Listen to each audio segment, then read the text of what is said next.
Alrighty, so let's go ahead and get started. Welcome to today's presentation on dealing with problem coworkers. I'm your host, Dr. Elise Snipes. Now, there are a lot of different varieties of what we call difficult coworkers, and we're going to hit 9 of the more common challenging behaviors that we see in the workplace. But first, let's start talking about, or let's start it off by talking about what can we do about it, and then we will analyze each behavior. First, remember that behavior is communication. So we want to ask ourselves, if this person is behaving this way, what is the benefit to them? Is it giving them a sense of power? Is it a way that they're trying to make themselves indispensable? Is it getting them attention? What is it that, in what way do they benefit from it? Because we don't do things that don't have a benefit. And sometimes our behavior communicates that we may be feeling a threat. So we're reacting with anxiety or anger. But we also want to ask ourselves, is this new? Is this a new behavior for this person?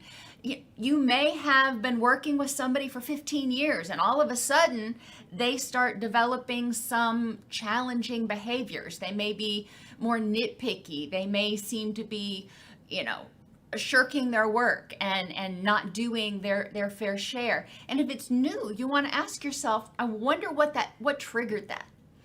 Explore behavior from a curious standpoint. It's a whole lot easier to do it than to do it that way than to just kind of run yourself into a brick wall going, I hate this behavior, I don't understand it. Well, step back, hypothesize.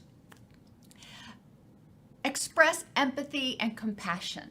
Empathize with that person. Think about, what must it be like to be in their head for them to act that way? Is it scary? Is it dark? Is it lonely? Is it, what's going on?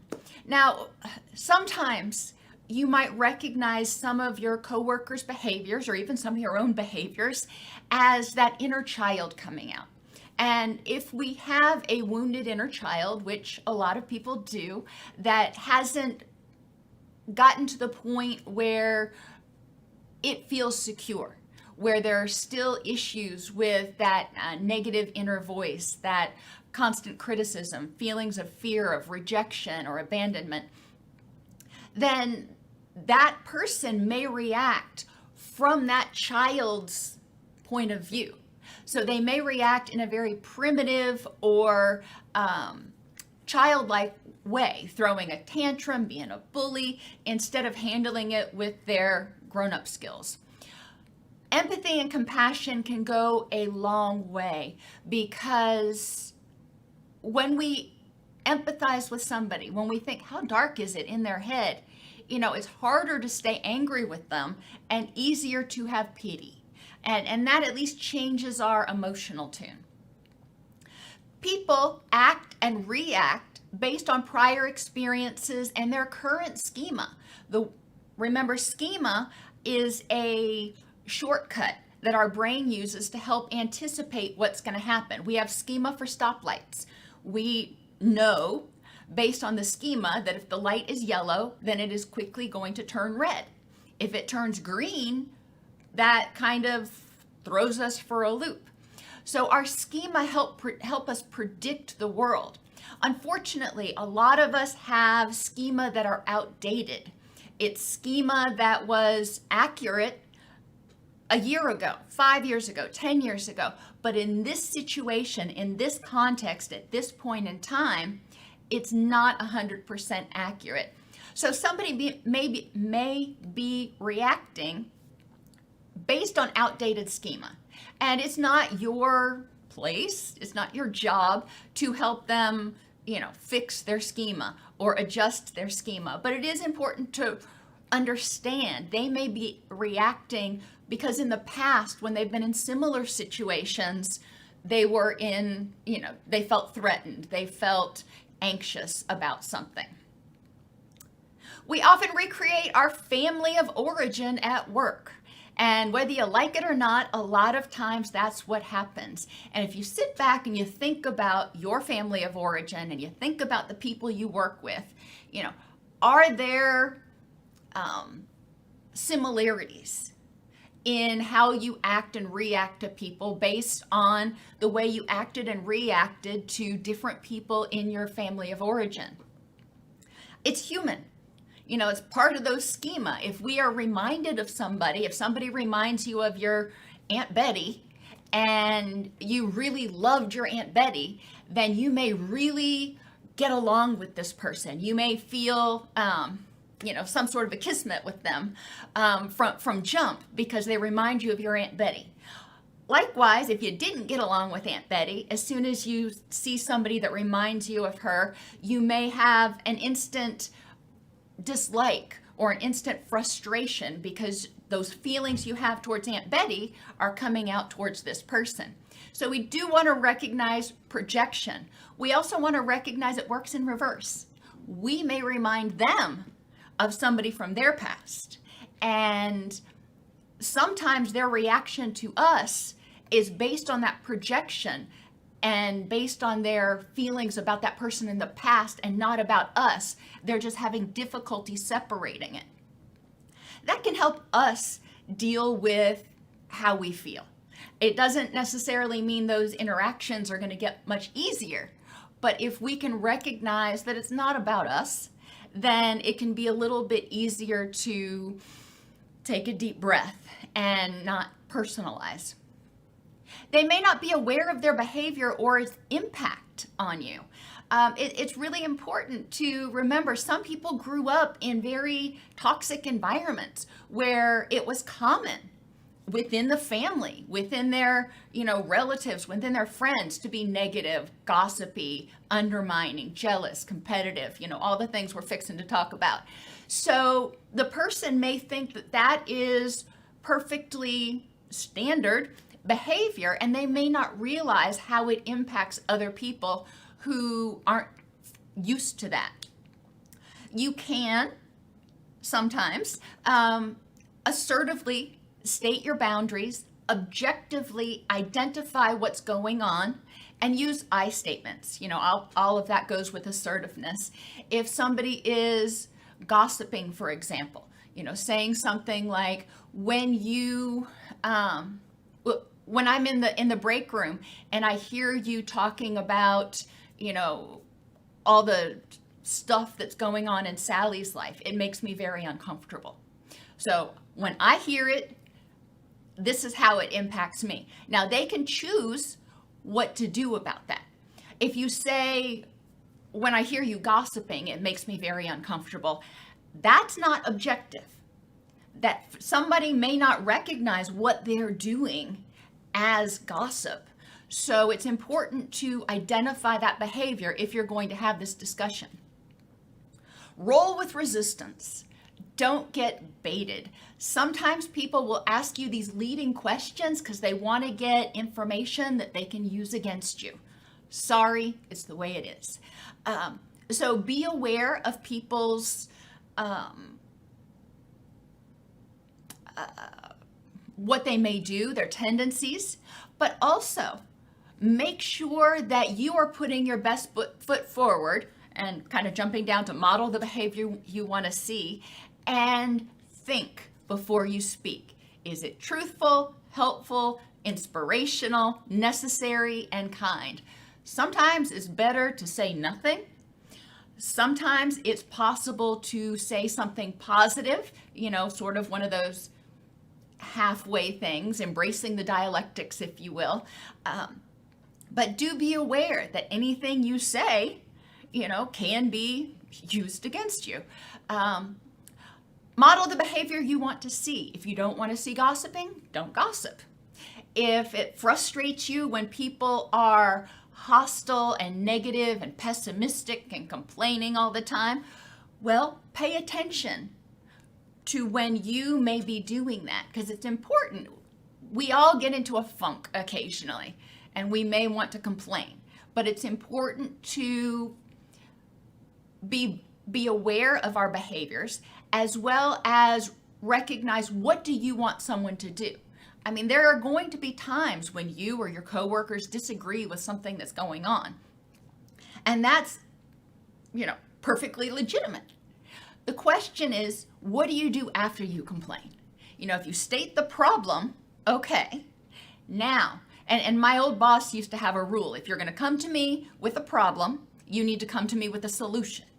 And that's really what I always tried to model for my staff, was whenever I would bring a problem to them, I would also bring a couple of solutions. I would ask for solutions instead of just, sitting there and being unhappy. I'm like, okay, mindful awareness, non-judgmental awareness. I don't like the situation. What can I do to improve the next moment? And ultimately, sometimes you need to remove yourself from the situation. Now, you may not be able to do it 100% of the time, but if somebody is in the break room gossiping and it bothers you, you may find it is better for your mental health to remove yourself from the situation. If there is a particular colleague, coworker that you have difficulty with, or that has difficulty with other people, you may try to minimize your contact with that person. I've worked in places before where there have been people that have been challenging to work with, and I had to work with them occasionally, but when I didn't have to work with them, I gave them a wide berth. That's how I handled it, because they happened to be like above me on the chain of command. So, they were going to be there, and I had to accept that and say, okay, this is not how I would like things to be. I wish things could be different. However, how can I improve the next moment? What can I do for me to make this situation more tolerable? So let's talk really quickly about the 9 difficult coworker types that I identified. So the person who's negative, hostile, or complaining, often that indicates that they feel exhausted, overwhelmed, disempowered, maybe even unsafe, but a lot of times disempowered, and encouraging them to take it to the next step. I hear you're frustrated about this. What are some solutions? Can be helpful, especially if you have to share an office with that person or something. If you're around them when they're being negative or complaining, not reinforcing, not feeding into that behavior and giving it a lot of undue attention and continuing to empathize can be important too. Empathy is great, but we need to figure out, okay, mindful, non-judgmental acceptance of the present moment. Now, how do we improve the next moment? And if they don't want to go to the next step, then you may choose to remove yourself from that discussion if possible. If you're in a staff meeting and somebody is doing that, you probably can't get up and leave the staff meeting. So it's important to recognize that you can only control your behavior and your reaction to their behavior. So you may have to develop some distress tolerance skills that you can use in that staff meeting in order to get through it, so you don't get yourself stressed out because other people are feeling negative and disempowered about something. Gossiping is really common, and sometimes people can feel like they're doing it out of the goodness of their heart. Did you hear about what happened to so-and-so? Which is where think comes in. Is this necessary well, obviously, is it true? And is this something that's even necessary to talk about? If somebody's significant other was injured or hospitalized or something, yes, you might want to alert people to what's going on, but then figure out how to help them instead of talking about all the ramifications or why you think that happened to them. So defining for yourself what gossiping looks like, and obviously avoiding that yourself, but recognizing that gossiping often gives people a sense of power. When they gossip about someone, when they are telling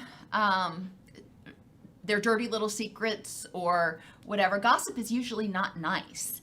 And gossiping is often a response to a threat. The person feels threatened by you if they're gossiping about you for some reason, and that is how they deal with it. Now remember, some people just grew up in a environment where gossip was what happened, and it may not be malicious, it may just be what they do.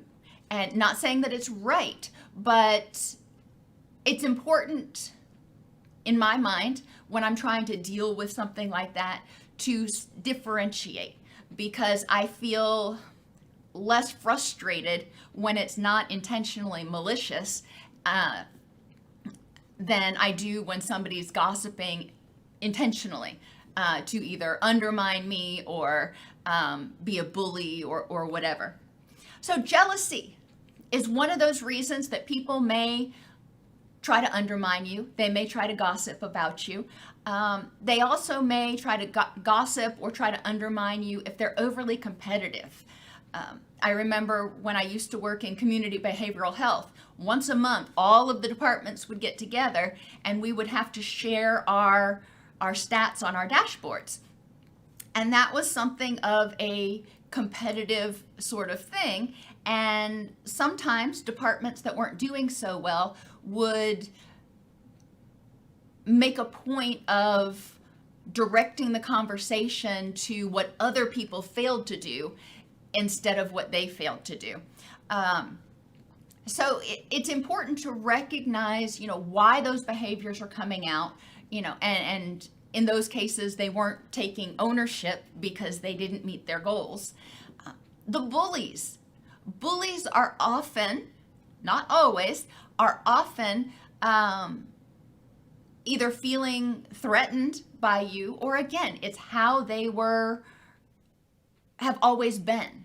They have been taught that they can be bullies and they get their own way. When you do something and you regularly get rewarded for it, then guess what? You're going to keep doing it. So it is important to examine what's the benefit for the bully and how it impacts you. And then, all right, if somebody's being a bully, what do you need to do? What do you need for your own safety and empowerment? And sometimes, especially with workplace bullies, it's important to get human resources or your supervisor involved. Sometimes it can be handled by having an assertive conversation with the person. It really depends, but ultimately you need to feel safe. And if you're in an environment where there is a bully or bullies, you're probably not going to feel safe. Nitpicking can also be a characteristic of difficult coworkers, where your coworker always has some sort of constructive feedback. Goes back to that think again. Is it truthful? Maybe. Is it helpful what they have to say? Maybe. Are they saying it in a way that's inspirational? Okay, maybe. Is it necessary? And that N is what gets us a lot of times, because a lot of times it's better to be silent. As my mother used to say, pick your battles. So nitpicking, again, step back and examine what's the benefit to this person of being nitpicky. Maybe they truly feel like they're trying to help you. And if so, it can be helpful to have a conversation with them in private and help them understand, your feelings and where you're coming from.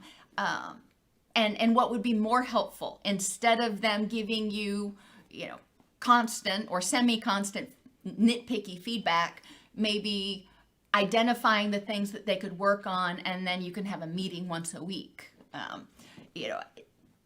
Trying to find a solution to that behavior can also be helpful. The work shirker is the one who is on the teams and it often doesn't get their part done and everybody else picks up their slack. And that can be very frustrating. It's important to figure out, how are you going to deal with this? Ideally, your supervisor is aware of what's going on, but and helping to intervene and make sure everything gets done. But it's also important sometimes to allow that person to experience the natural consequences of their behavior. Everybody else gets their part of the project done and that part's not done. But you've got to also reflect on how's that going to work for you. So work shirking can be really challenging because if a project doesn't get done in totality, it still may reflect negatively on you. So they've kind of got you backed into a corner. Another thing you can do with the work shirker is examine why are they shirking their work. Maybe they're really bad at time management, or maybe what they're being asked to do is overwhelming to them. My son just had to do a project for his class, and it involved doing a presentation. And he does not like doing presentations at all. And he found every excuse in the book not to do that presentation. And it was important for me when I finally, sat him down and I'm like, okay, dude, the class is pass fail. You don't have to get it perfect. You just have to pass it, knowing good and well that he's probably not going to do presentations in his future career. And then also just acknowledging how overwhelming and frustrating it felt for him. But looking at why is the person, and I don't like this word, resistant. What is keeping them from moving forward? Do they not have the skills? Do they, are they afraid of getting started? Do they not manage time well? What's going on, and how can we help them get started? For a lot of work shirkers, or people who have difficulty getting things done, maybe they don't do it intentionally, time management is usually a big thing. And with my staff, that used to be a really big thing for a couple of them for getting their documentation done. So yeah, in those cases, it was important for me as the manager or as the team leader to micromanage a little bit. And then finally, the boundaryless coworker, the one that comes in and tells you everything and kind of expects you to tell them everything back. Obviously, that is a interaction style that they have learned. They probably didn't just pick it up and in order to interact with you. So they probably don't have wonderful boundaries. And it may be important to, again, calmly, compassionately, assertively state your boundaries, model your boundaries, and help them, recognize what's appropriate for interacting with you. And it's okay to say, I really am not comfortable hearing about that. So the boundaryless coworker can also be something to deal with. You also have the boundaryless coworkers that want to know every detail of your life. Who's your partner? What did you do on Saturday? What are you doing this weekend? Blah, blah, blah. They really want to know you and be your bestest buddy. And that can be great at a certain point with certain people. But if it's somebody who you just met, or somebody who you don't feel comfortable with, there's obviously that building of trust and relationships that's really important in order to allow somebody to come into a closer boundary, because we all have those, different levels. We have the strangers, the people we know occasionally in the community, and so on and so forth. And each one we often have different boundaries for. So those are some strategies to start addressing difficult coworkers. Again, go back to behavior as communication, empathize, get curious, and then ask yourself, recognizing that You cannot change another person. You can only change your reaction. What is it that you can do in this unpleasant situation to improve the next moment? Okay, so I saw a few questions come in.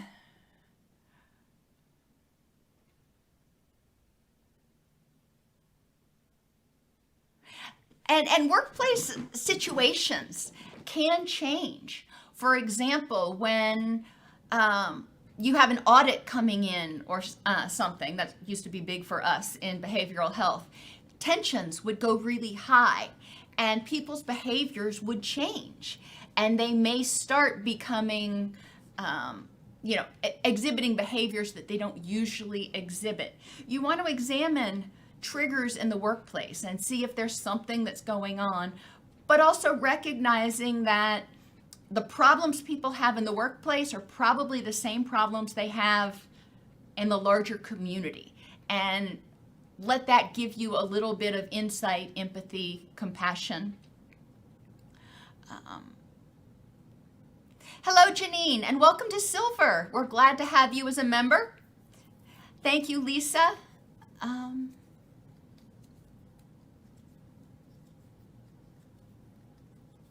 How can a person be guided into taking positive action if that person strongly believes that inaction is their safest choice?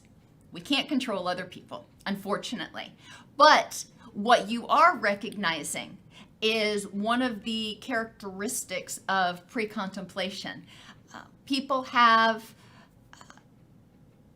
sometimes don't have the skills. They sometimes don't have the insight. They sometimes are afraid to get started because they're afraid of failure, or they're afraid of losing control because they feel like they're being told what to do. The other thing that we need to remember is that we always have choices. We can change the situation. We can change how we feel about the situation. We can do nothing and continue to stay miserable. And unfortunately, for some people, miserable's what they know, and they're more comfortable with that. So we also want to ask ourselves, in what way do they feel unsafe stepping out of what they know, stepping out of their comfort zone? And how can we, if we want to nudge them along the way, increase motivation, how can we be supportive to them and help them feel safe and empowered doing that? And maybe action, as we define it, is not the same as they define it. So it's important to go from their perspective and saying, all right, based on how you feel in the moment, what do you think could improve the next moment? What's one small step that would help you feel safer, more empowered, happier? And then moving forward from there. A lot of people have grown up in situations in which inaction was, back when they were younger, was safer. Maybe they grew up in a household with an addicted family member. Well, the bylaws of the addicted family are don't talk, don't trust, don't feel. So inaction was a safer choice when they were a child, when they couldn't fend for themselves. So they may have some outdated schema. You may explore, if you know this person really well, now obviously this isn't coworkers, this is, in your personal life.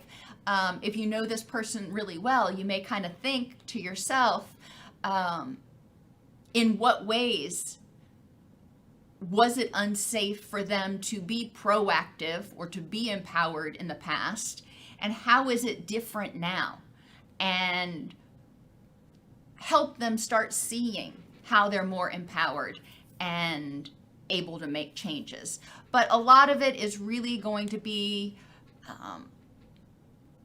on them to, as we say in recovery, reach their bottom. They get tired of being miserable and they decide, you know what? I'm tired of being unhappy. I do want a change.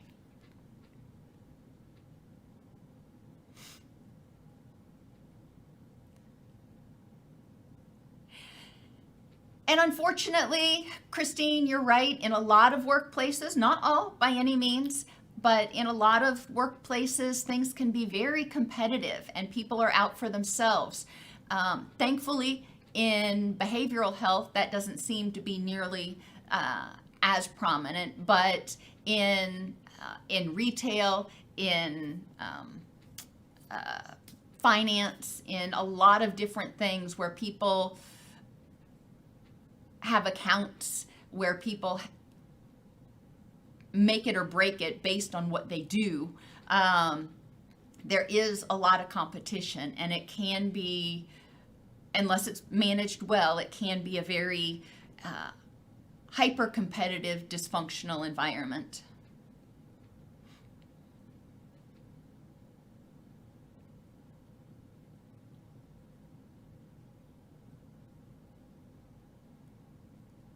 Alrighty, everybody. Well, thank you for being with me today, and I will see you next week. Same time, same station. Remember, come and bring questions that you have for me. They don't necessarily have to be related to the topic, because I picked the topic like an hour before we go live. But feel free to bring your questions, and I will do my best to answer them at the end of the live presentation. So everybody, have a great day. Have a fabulous weekend. Be safe, be healthy, and be content.